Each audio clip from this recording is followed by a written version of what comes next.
We're live. Yes, yay. Good evening, Green Thumbs. So, this is really our first time to go live since we really need to entertain some questions regarding on our uploaded videos. Right, because we've been really very busy for these past days. Rain Hansen Layson. Hi, shout out to Rain Hansen Layson. Okay, so Green Thumb. So I'm here with my very beautiful wife, and of course our little Green Thumb. So my wife, Rachel Kapalaran, and our very own Rafael Rees Kapalaran. Okay, so we're actually planning to discuss a few questions or commonly asked questions from our page and in the YouTube channel, because again, as what we've mentioned earlier, we don't have much time to respond as much as we wanted to, but we can't really respond to all the comments and messages. We actually have a lot of messages at our page, and I can't reply to everyone. So we decided to go on live so that our Raffy deputy here, our Green Thumb, can answer all your questions, and also you can post your questions in the comment section. It would be nice if you can erase. It would be better. Yep.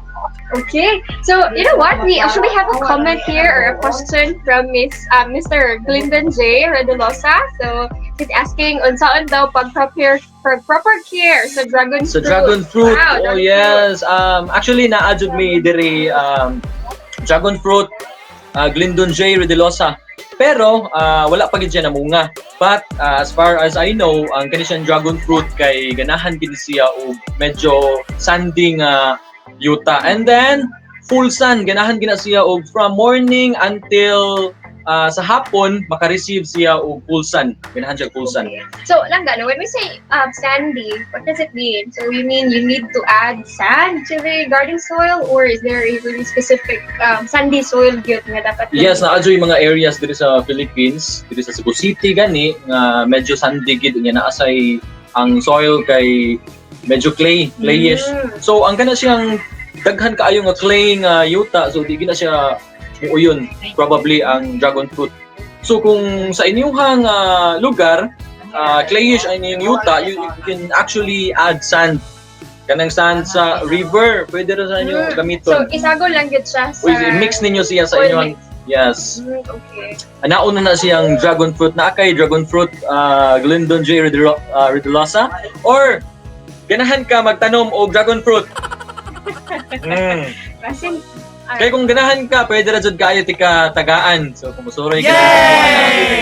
And magdepende pod nimo kung mogamit ka og organic or inorganic fertilizer. So naara jud daghan kayo. Actually, ang akong dragon fruit nigamit ko og kanang 14-14 nga 14-14 fertilizer. That's complete. For those who do not know what's 14-14, what is that? Yes, 14-14 triple na siya, triple 14 fertilizer, complete na siya with the same content nga makuha ang kana siyang nitrogen, phosphorus, and potassium. So complete na siya. NPK, so mao na siya yung mga main na nutrients nga kinahanglan sa ato ang plants to grow stronger. Hey, we have another comment. Yeah, we also have another. Can you read Langga? Sure. So we have another question here from Christine Binyas. Hello. Thank you for joining.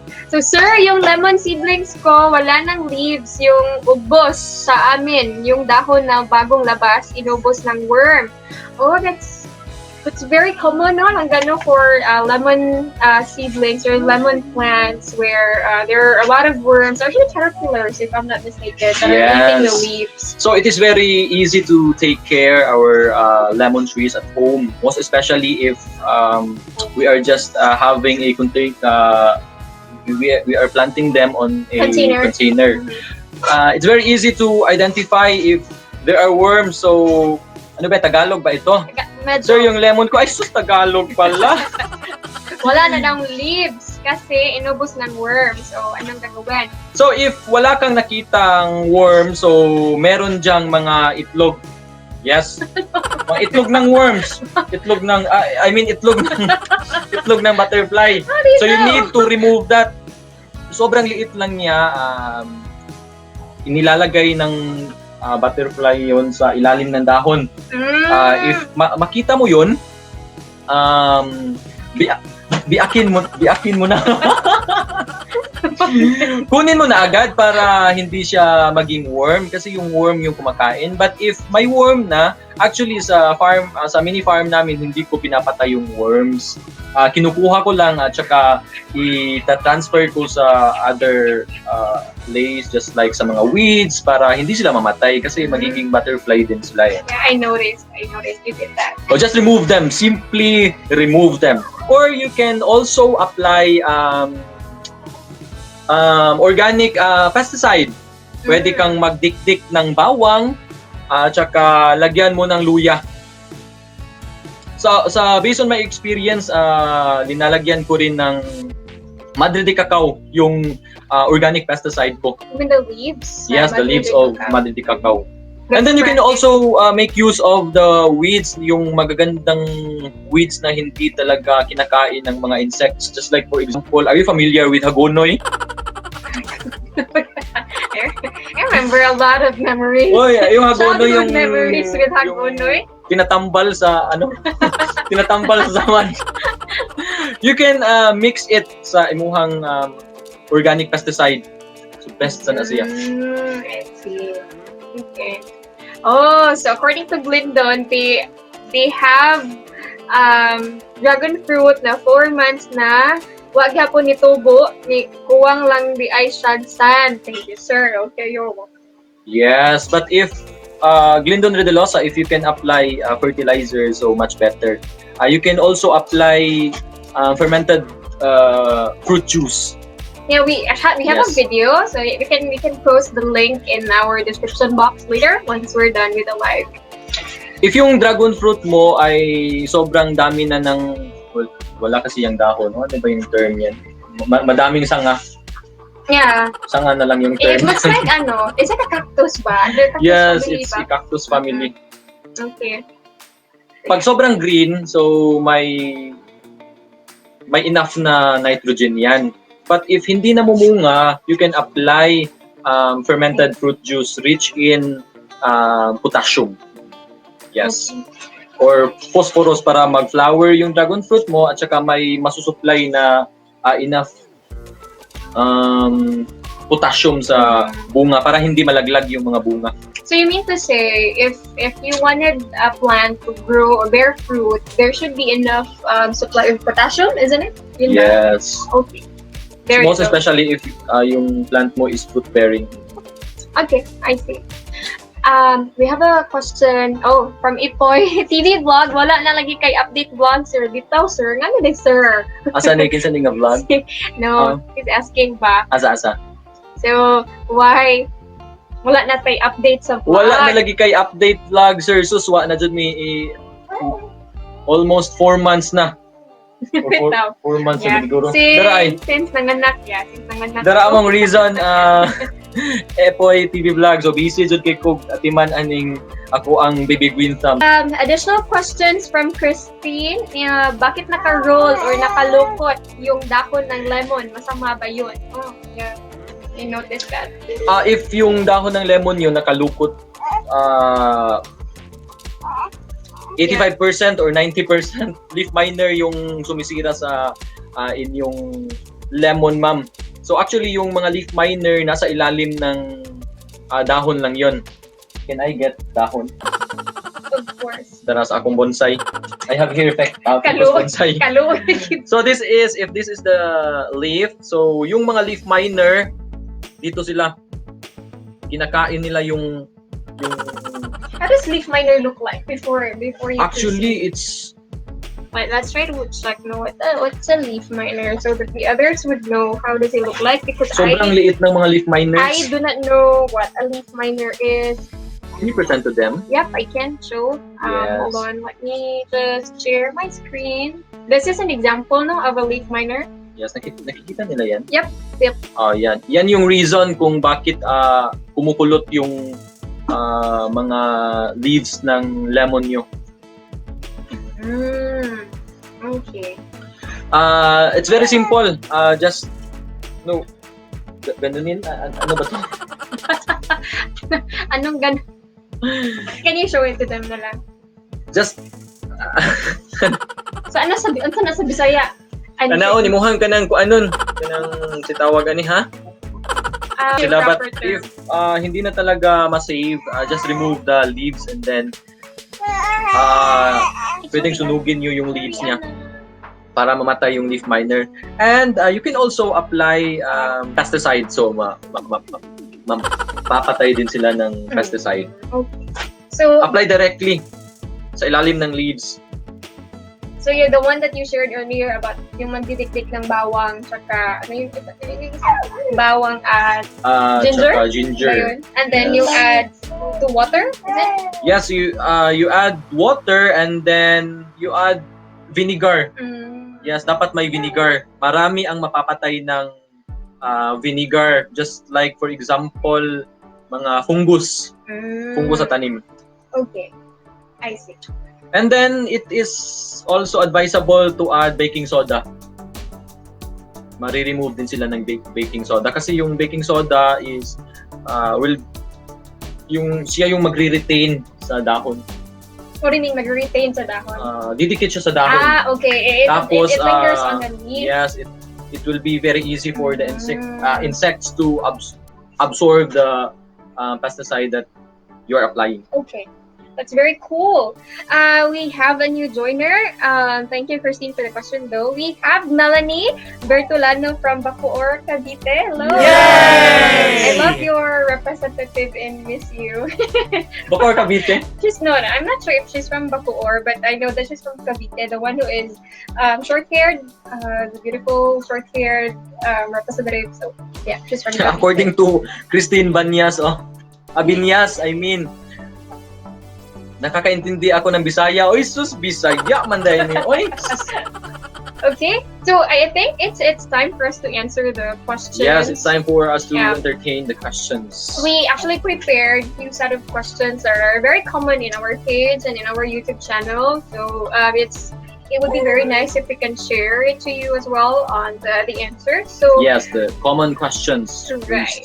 So let's start with the first question. Yes. So, just to give context, we had a video about your organic fertilizer, right? The NPK, your fermented organic fertilizers. And he was using molasses as one of his media.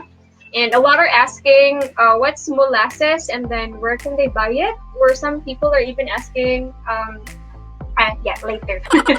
So let's answer that first. So what is molasses and where you can buy it? Okay, so molasses came from sugarcane. So it's the third extraction before you can come up with sugar. So from sugarcane talaga yung molasses at tsaka you can buy molasses at your nearest agricultural supply and agri-vet supply near you. Okay. Yes. So it's available pala in the agri-vet supplies. Yes, actually I bought my molasses last year pa to.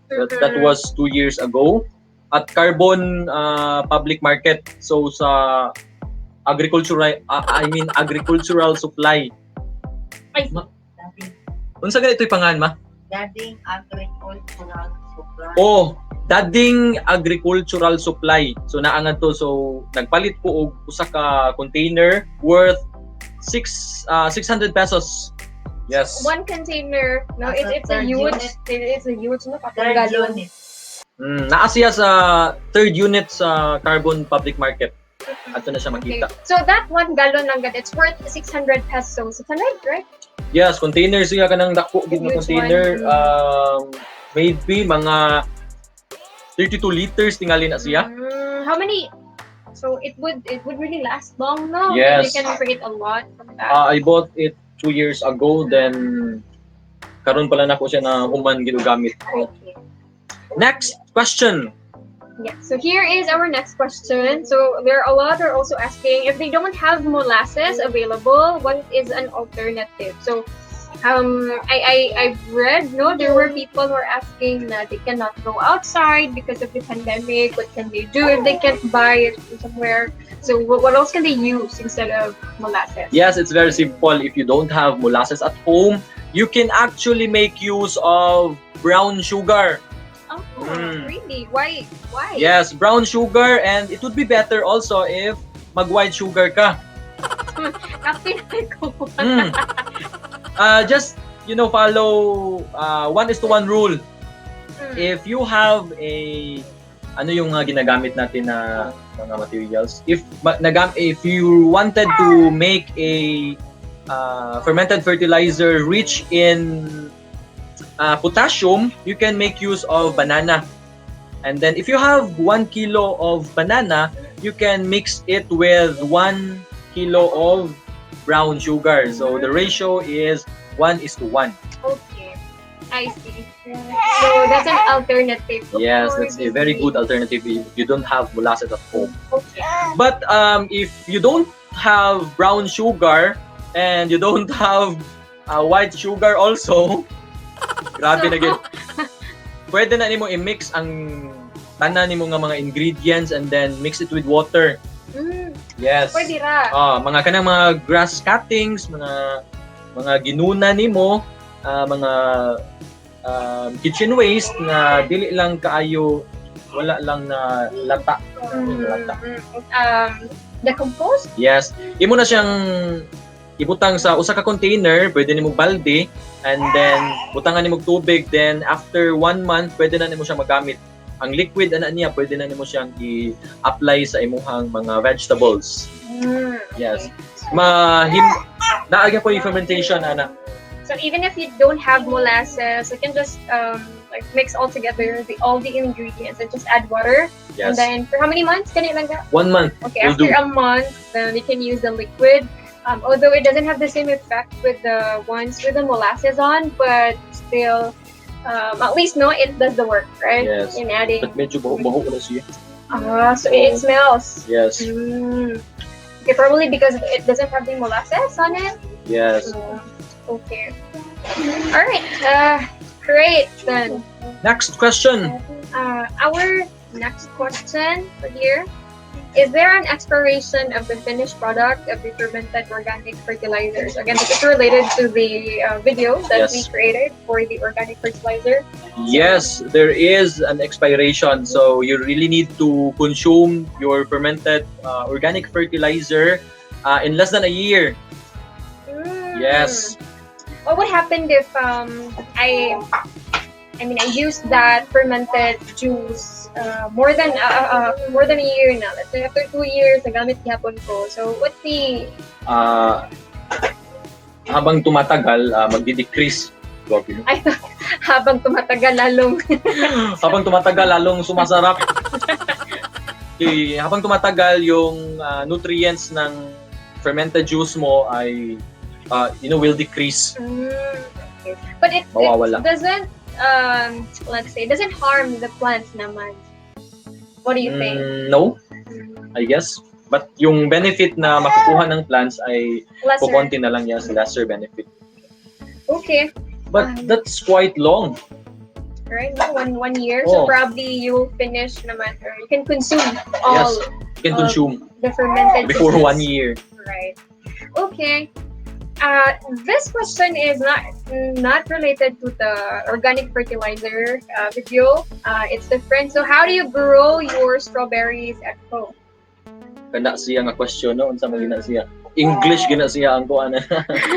Actually, our strawberries here at our mini farm are already heat resistant. So meaning to say, it can survive even if it's not too even if it's not cold here. Okay. Yes.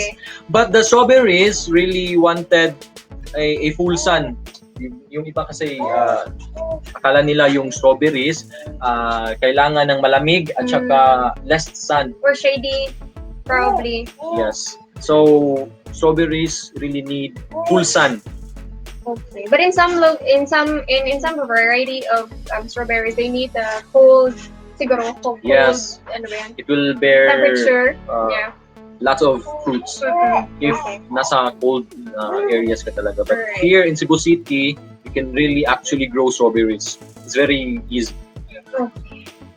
Alrighty. So let's proceed to the next question that we have. This one is very interesting, and I wanted to know that no, Nanga, if this is possible, can you graft or can you do grafting for 3 or more types of fruit in one Yes. tree? So let's say, is it possible ba na in isa lang ka, you can add lemon, you can add manga. Is it possible to do that? Actually, you can really graft 3 or more types of fruit in one tree. But, there's but good ha? If it belongs to one species only. Oh, so you mean you cannot mix different species? Yeah, just like for example, citrus fruits. Mhm. You can actually graft the lemon to to orange nga. Okay, because they belong to one species, or I Yes, mean, one the species. variety are generally close to each other. Yeah, just like for example, also manga, Mm. mango. So we have different types of mango here in the Philippines. We have. Are you familiar with Carabao mango? Yeah, of course. Yes, Carabao mango, Indian mango. Okay. So like, one mango tree, different variety lang. Yes, different varieties. But you cannot add like jackfruit in the Yes. mango tree. I haven't hear that. So sometimes if dili kayo compatible, they tend to survive in short period of time. So you will expect that yes, your grafting is successful, but eventually after few weeks or few months, mamamatay din yung yung sayon mo kasi yung ginagraft mo, yung part ng tree na ina-add mo sa rootstock, it is called sayon. Yes. So that's what Sayon. it is called. Meaning to say, sayon ra gid kay na siya. So I think we can now move on to our next question. So it says here, aside from lemon, can I do air layering in other fruit trees or other plants? Yes, of course. So, air layering is you can really apply air layering to almost all fruit bearing trees. So,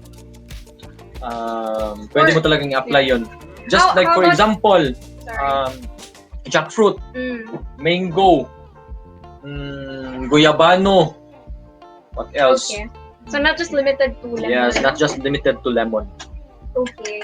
How about the other plants, like ornamental plants? Can they Yes, also ornamental do that? plants, just like for example, San Francisco, balete, yung pinakasikat ngayon, the rubber tree. Are you familiar with rubber tree? I think I saw it once in Facebook. Yes, ficus. Very easy to air layer. Okay. Yes. Let's move on to our next question here. There. What is the rule of the thumb in preparing your soil mix? Okay, soil mix. So it is very easy. Almost all plants really need a right soil mix. Just like for example, if you are just using a pure garden soil, so your plants may tend to not survive good if garden Mhm. soil ang pure. You can mix grass clippings, animal manure. Mhm. Yes, you can use animal manure. You can also mix fish poop if you have Fish pond. yes, if you have fish pond, kitchen waste, and you can also mix coffee grounds. And then don't forget to put a carbonized weeds if you don't have a rice hull. What's the purpose of the carbonized weeds? It will make the soil porous. It will also absorb water, so for water retention. So there's no need for you to water it every day. You can just water your plants twice or once a week if you have added carbonized Carbonized weeds. Oh, I- Yes. It's very good to know. Another question. My fruit tree is not bearing fruit. What should I do? Oh, I think this was already discussed earlier. No, that you need to add. Yes, if you are okay, so if your fruit tree is already matured, and it does not bear fruit, so probably it needs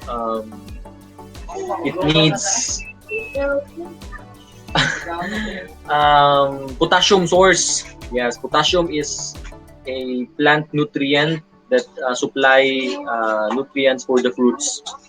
Pag less yung nakukuhang potassium ng fruit tree mo, hindi talaga yun magbe-bear ng fruits. Does that apply to root crops like kamoteng kahoy, sweet potato, or Yes. sweet potato? Does it apply? Yes, kamuting kahoy. No. Kamoteng kahoy. Did I say kamoteng kahoy or sweet potato? Kamote. Kamote, yes. Kamote. Root crops. So root crops needs bunch of phosphorus and potassium. Hindi mo talaga makikita yung ano ba yung unod? Ano yung unod sa Tagalog, oy? So, dapat mataas yung phosphorus and potassium. Okay. Yes. Chill lang. Hangak mo ba? Okay. I think we have a few more. Last 3 questions Last actually. 3 questions na. Yep. This one. I planted my lemon tree from seeds, but it didn't grow well. What do I need to do? Actually, there are lots of things to be considered in planting. Maybe your seedlings cannot get enough sunlight. So, yung lemon tree talaga, gusto niya ng full sun. So, from morning until afternoon, so dapat Nasisinagan ng araw. mo ano to, nasisidlak ka ng araw. Nasisidlak. Okay. And then also the soil that you are using. So lemon trees really love nitrogen content Or soil. rich. Nitrogen rich. soil. Nitrogen rich soil. Okay. Well, we can move on now to the next query. So it says here, do you have any tips on how to make organic fertilizer and organic pesticide? Actually, there's really no need for you to use organic fertilizer if you have very rich soil. Just like, for example, if you are using vermicast, Okay. yes, that's very good. You know, Medium. yes, medium already.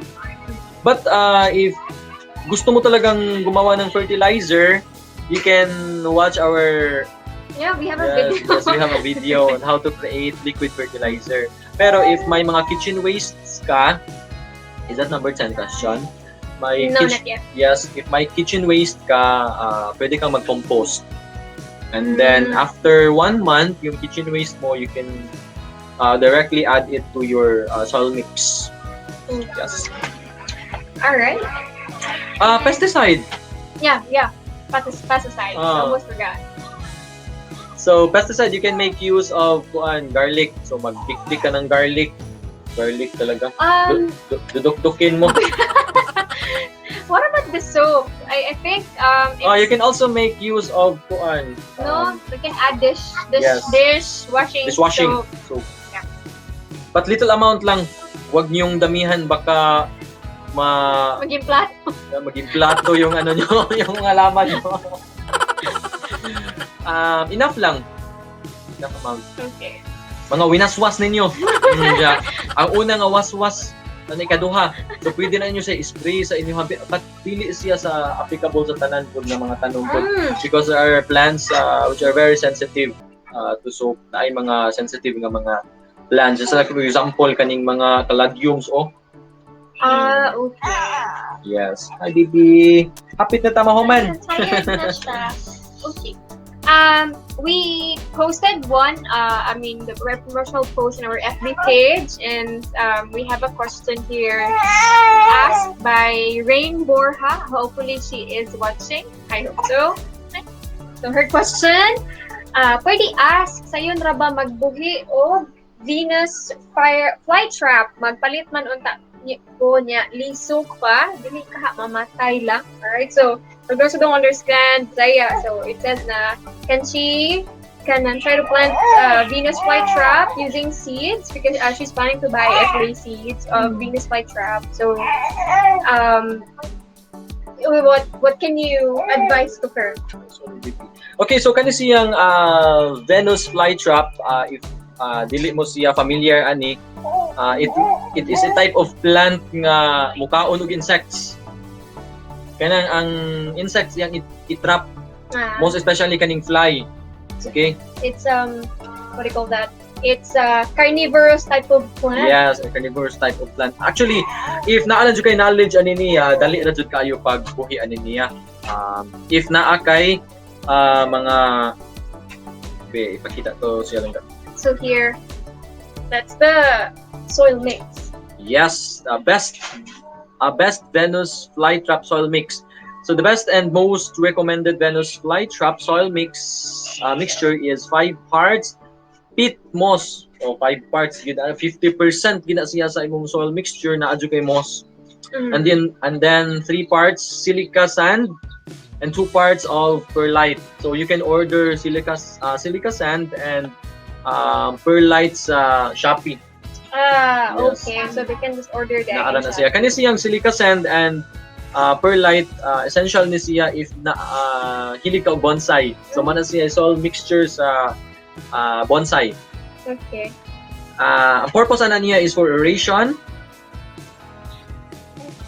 So Yes. you mean very sensitive ang Venus flytrap. So you cannot just use any other soil mix. Yes. Okay. So pwede siya mamatay, no? Okay, so dapat you need to follow the recommended soil mix mixture for Venus flytrap. Flytrap. That's very interesting plant, no? Yes. Because it's carnivorous. So I haven't seen that. Hopefully you can try Siguro to plant. pagplanta ana. Then i-vlog lang namo. Yeah, because very interesting plant. Hopefully you can try planting that in the future, so we can share to them how it went in our end. Yes. So that's actually all the questions that we've prepared for tonight. So if you have additional questions or any questions actually, you can post or comment in just comment. Let us know if there's anything you wanted to ask or you wanted to know. So for the meantime, Langga, you do have anything to share? There's a product that we discovered like prior to quarantine. We're not able to create a video yet for that kay nga busy lagi ko nung Busy kayo. So watch out for that. There's a what do you call that? It's a soil conditioner. Yeah, no? soil conditioner. Yeah, Can you show it to them? Yeah, of course you can get it. It's just there. This is a soil conditioner. Tara. It's dolomite, no? Yes. It's very timely. Dolomite. Asa man ni dara? Dolomite soil conditioner. This will be the product that we're going to review. Yes, watch out for our vlog ani. It's controversial. Yes, actually Very ang controversial. dolomite will help your pH level of the soil goes down. Okay. So you mean it will neutralize the pH level of the soil. So it's somehow similar to soil conditioner, said lang that, right? Okay, so I hope you can finish the video na, so you can share it to them. It's a very interesting product. It's my first time actually to know. Who gave that product? Forgot the name. You need to include that in our next live. Yes, Yeah. in our next live. Okay. Murag, okay na ta? Yes. We're all good for tonight. Again, thank you so much for Yes, joining. thank you so tonight's session. much. See you next week. Bye, Green See you Thumb. next week. Yay. Be a green thumb. Be a green Be a green thumb. Bye-bye. Bye-bye.